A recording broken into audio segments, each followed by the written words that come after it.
Well, hello there, Hillmantok. How are we doing?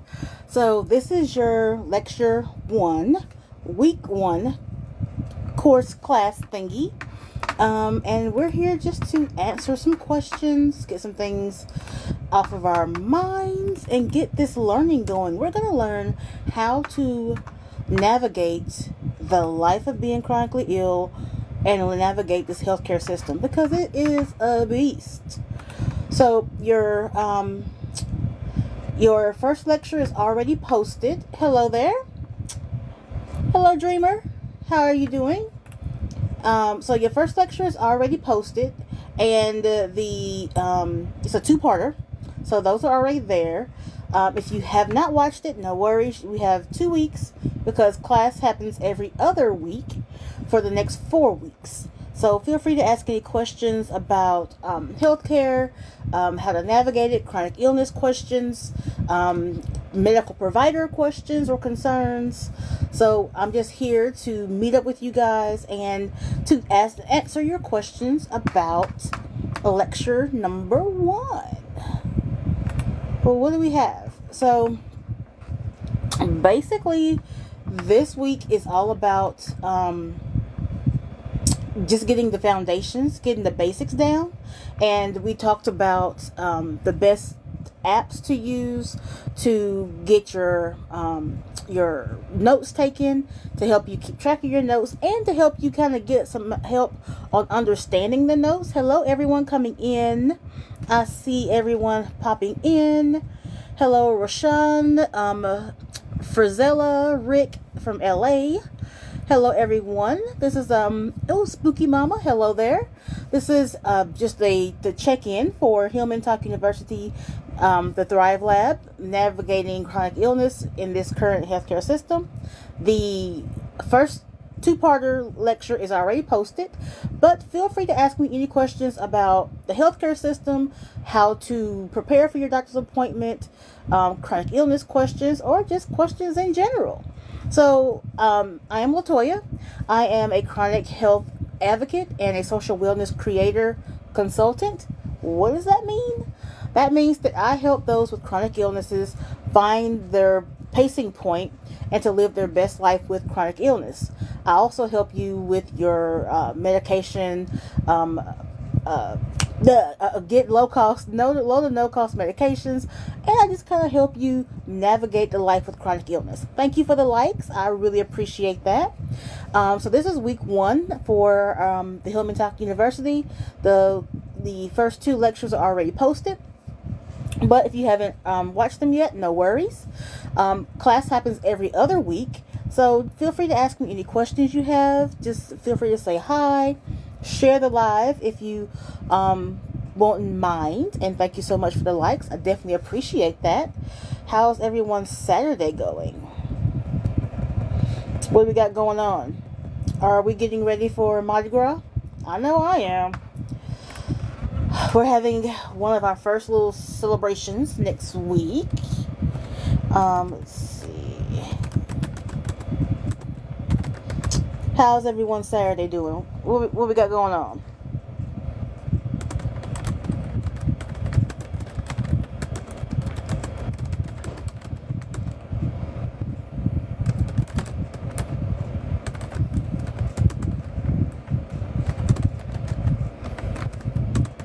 Sorry, I cannot multitask.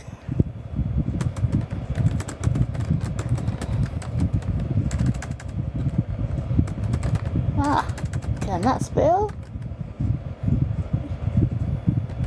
Goodness. Whew, okay, there we are. Hello, everyone. No questions. Hello, Frank and the eyeballs. Frank and the eyeballs. How are we doing today, guys? Let's see what we got going on. Just sharing out the live. Hello, April, Eddie, Brittany, Zara. How is everyone doing today?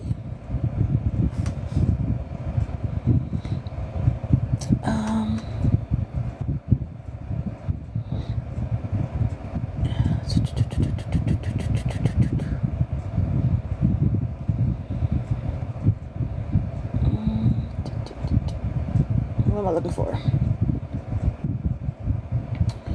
What am I looking for?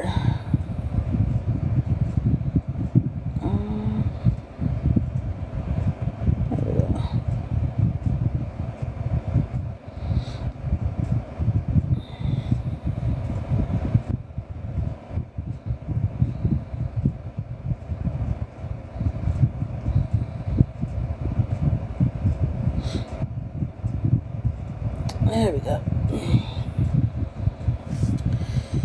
So, move you. Oh, hi. How you doing? How you doing? So basically, the first week we're just building on the foundation. Okay. Thank you very much. I'll do that later. Thank you. Thank you. So we're building the foundation just to kind of get all the basics out of the way. We're going to talk about terminology, just basic knowledge to help you understand what we're talking about. Of course, everybody knows about the primary care. Well, you have primary care and you have specialists. Typically, especially if you have a chronic illness, everyone should get a really, really good primary care doctor. Now, it's not always easy to find a good primary care doctor, but when you find one, you hold on to them like a gem. So primary care doctors, their primary goal is to facilitate all of your issues. That's the intent. They may be one of the first ones to suspect one diagnosis over another, but they don't necessarily, especially if it's something specific like lupus, sickle cell, rheumatoid arthritis, osteoarthritis.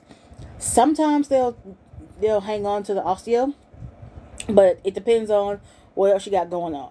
But the basic goal is for them to oversee and help disperse you out to the specific specialist that you need to see to get certain diagnoses confirmed or even further investigated. Down the line of providers, like the allied health providers, or anyone like your physical therapist, your occupational therapist, your nutritionalists, mental health providers, and their role in your care is to help supplement and to help initiate and monitor the actual treatment of whatever your diagnosis is. And then there's the referral system. I don't know about y'all, but I really hate the referral system. If at all possible, try to get a insurance plan that helps you bypass that you to where you don't need a referral. That just helps. Hello. That helps you, and honestly, it helps the doctor a lot better, because if you already know what's going on, then you can just go directly to a spinal surgeon, neurosurgeon, or what have you. If you already have a general idea of what possibly could be happening, it just helps the diagnosis journey so much. Not everyone has that privilege, but if you can, I say go for it. I see everyone coming in. Everybody's coming in, and I appreciate you guys. Even those of you looking on the outside on the For You page, say hi. Give me a thumbs up, a heart, something. Oh, also if you feel like it, share this live also. So also, I'm not gonna talk too much about the in-depthness of the insurance industry. Not because I don't have the knowledge, it's just because it's so dry. It's just such dry content. However, if you do have specific insurance questions, you can feel free to meet me over in our Google Classroom and we'll dive in there. Choosing the right provider. Okay. Again, not everyone has the privilege to pick and choose. I used to be in that category, and for some of my providers even now, I'm in that situation. I just I take who I get, right? But when you're choosing a provider for you, I always go by this simple rule. If they look like you, live where you live, or have experienced anything that you have experienced in your life, definitely pick them. Having a medical provider, like in my situation, black, female, maybe a little overweight, Hey, Jessie Jess! This is my first lecture with Hillmantok, and we're just kind of going over some questions and whatnot, but ask some questions, love. Anything you have going on. How's your Saturday? So if you can pick a provider that looks like you in any way, shape, form, or fashion, whether it's, a BIPOC, whether, they're LGP, oh God, my brain had just died on me. Whether they're gay or straight, I'm sorry, I forgot the letters, I apologize. But for one, it helps you feel more comfortable and helps you to feel more seen, because it's been proven that if you as a black woman go to a black woman physician, they automatically have this understanding of certain things you've been through. Same thing whether it's if you have a sexual preference or not, or what have you, if you're male or whatever the issue is, if they look like you and have experienced some of the things that you have experienced, the chances of your care and your visits going way smoother are pretty high. Maybe about 20% better. So also, even past that, I do extensive searches on my medical provider. Is it a lot of work? Yes. Does it overwhelm me? All the time. Because there's so much information. And you'll find a lot of the internet information sometimes is even outdated. Some providers that I'll research and find online, and I'm like, oh, this is the perfect person.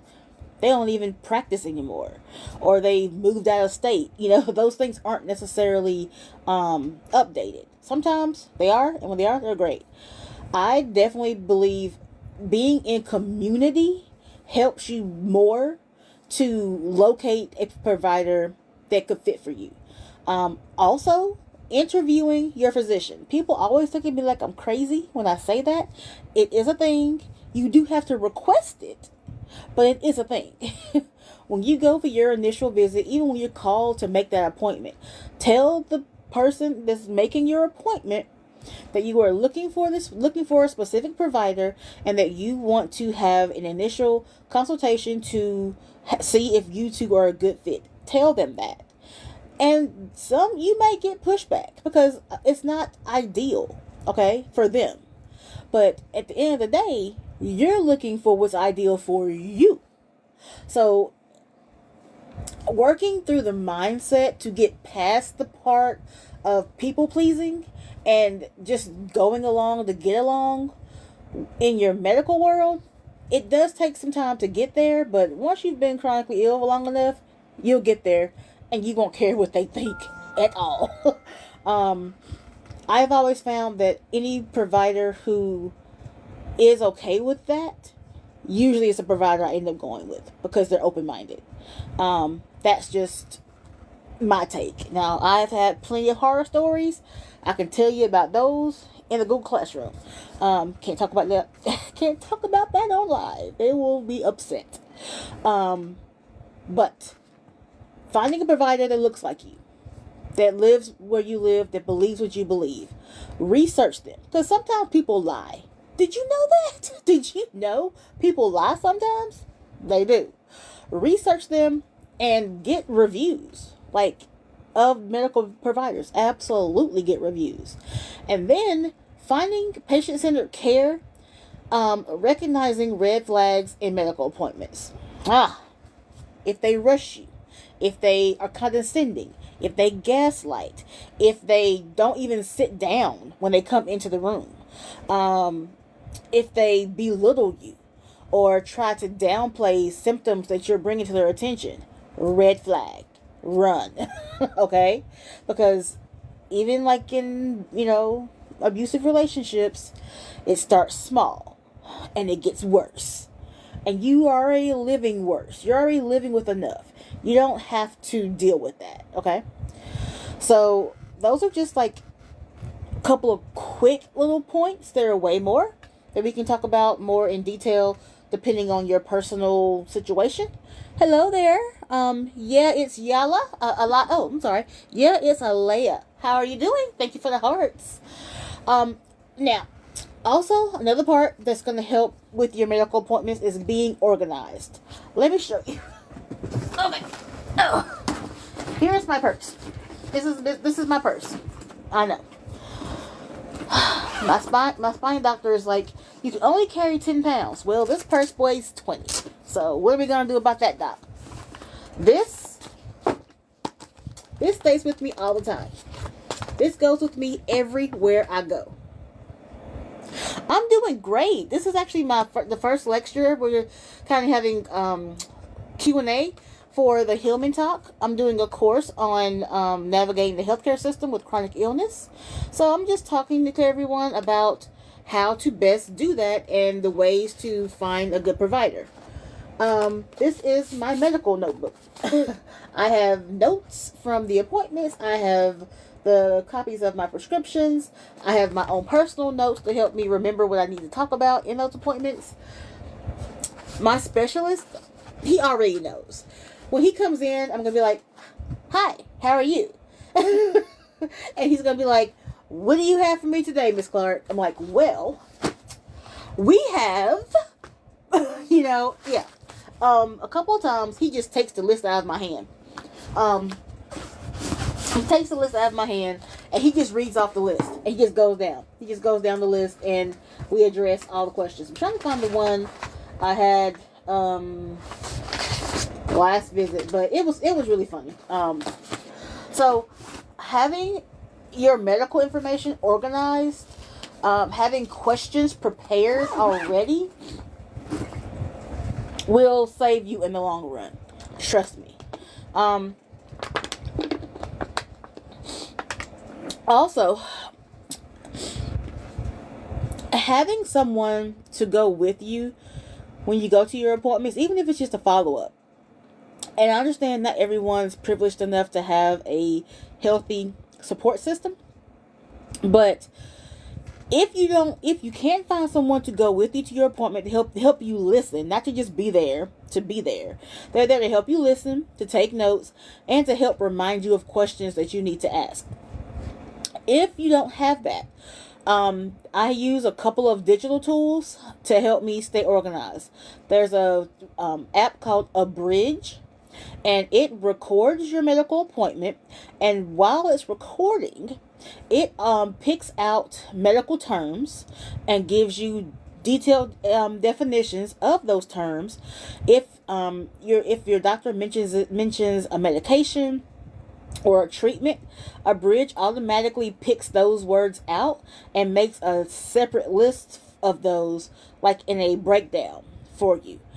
And you can save those conversations, and you can share the audio to your support people.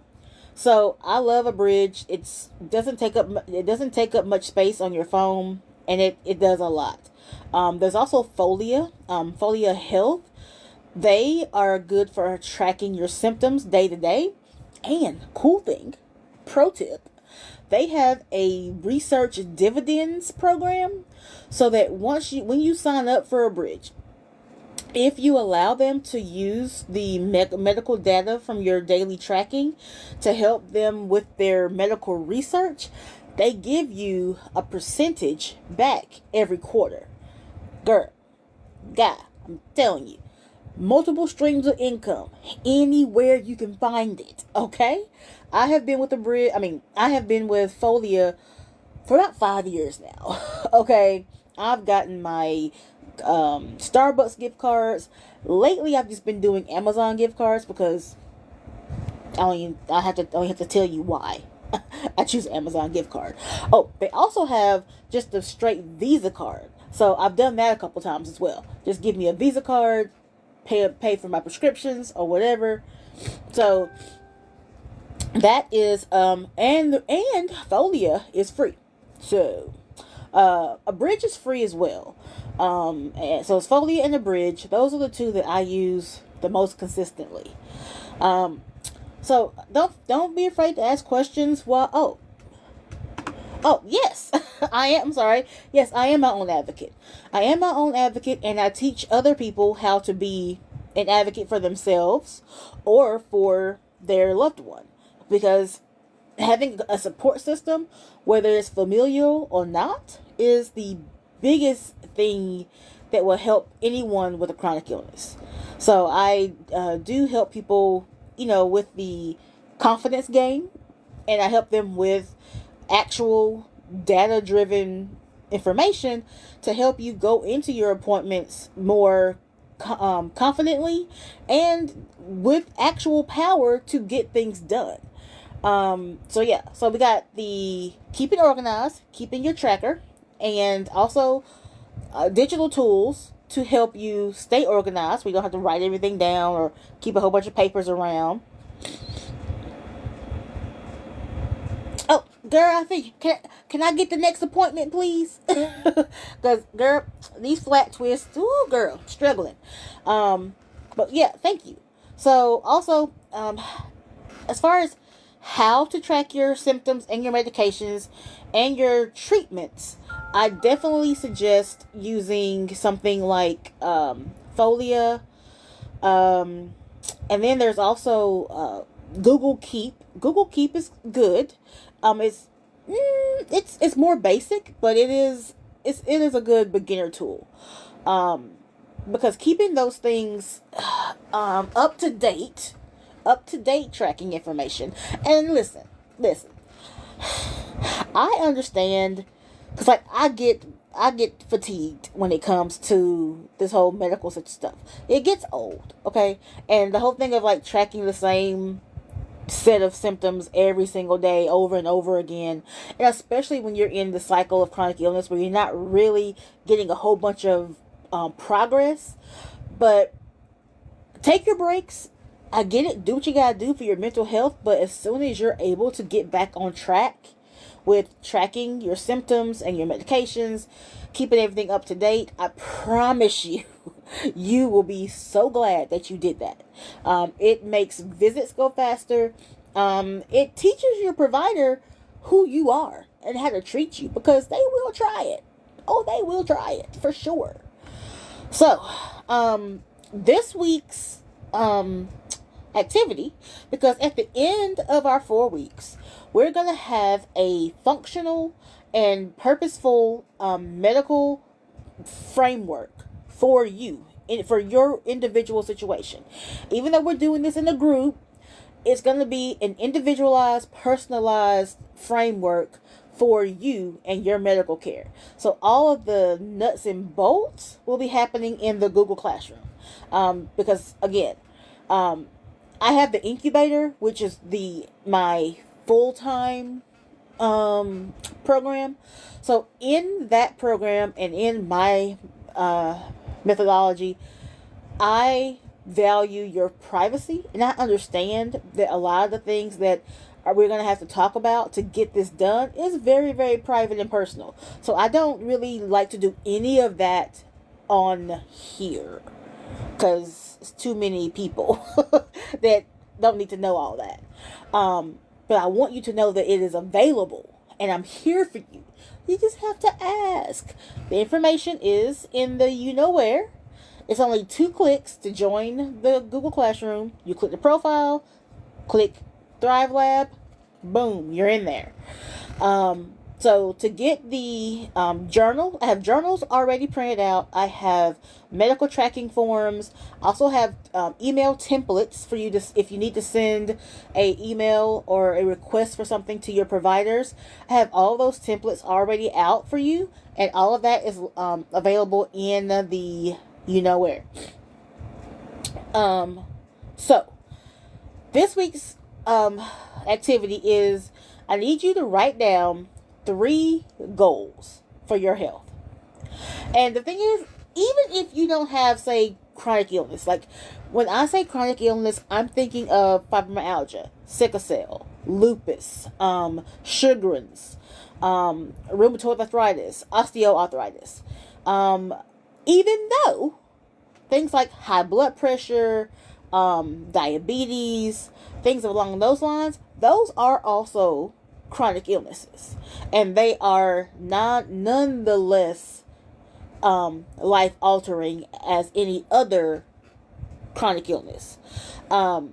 So regardless of what you have, and so if it pretty much anything that requires you to take a daily pill, a daily pill, or if you get IV infusions, anything like that, that classifies as a chronic illness. Anything that alters your day-to-day movements and behaviors is a chronic illness, including mental illness. Nothing wrong with that. They are also chronic illnesses. And regardless of your diagnoses, these steps, when done correctly and within community and with support, can help you get to a more improved quality of life. So, I need you to write down 3 goals for your health. Even if it's being overweight, obesity, whatever. 3 goals that you want to achieve. And let's be delusional, okay? When you're making these goals, look, if you want to make a goal that's like, I want to eat 5 times this week, let's do that, okay? But think delusional. Think of the biggest thing that you think is not possible with your health. That's the goal we need to go for, okay? So 3 of them. Identify the key provider that you think you need, whether it's a specialist, a general practice, a support service, physical therapy, osteotherapy, what have you. So you need to identify the provider, whether it's a specialist or what services you need. Then we want to gather and organize your medical records and your documents. And then we'll get into finding and reviewing your current health insurance plan and identifying any gaps you have and how to fill those gaps. So yeah, we need those for your 3 goals that you want to end up going for. So there resources that we have in the classroom is the healthcare glossary and their terms, your medical records keeping templates, and the insurance guide with step-by-step instructions for handling claims and denials. So go ahead and join the Thrive Lab and take control of your healthcare journey. You can still register. This is just the first class, so you can still register in the you-know-where. 2 steps. Hit the profile, hit join Thrive Lab, boom, in there. You get all the templates, you get all the forms, and you get the one-on-one sessions to go through and really dive into the meat and bones of your specific case and situation. So those 3 goals, and when you're making the goals, like, we're not like, this is just getting the goals out of your head onto paper. When we meet again, hold on, let me get you the date, because we meet every other week. So when we meet again on November, on March 8th at 3 p.m., I want you to have your 3 goals. 3 goals for your health, for your care plan, what have you. And that's all you need to have. In that time, don't forget to go to, of course my phone will ring. Alright, am I back? My phone will ringing, sorry. So, to get your templates and your journals, go ahead and click the link in the bio, join the class, and we will get this going. So, do we have any questions before I geo?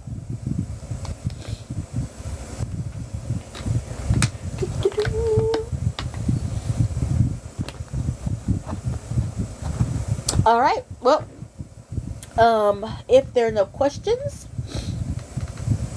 thank you, ma'am. So thank you for hanging with me. Thank you for sticking around, and I will talk to you guys on the 8th. If you need me other in between that, DM me on IG or even here. if they allow me to have. They keep playing with my DM access here, so one week I have it, one week I don't. So if you can't get me here, DM me on IG. So you guys have a great day.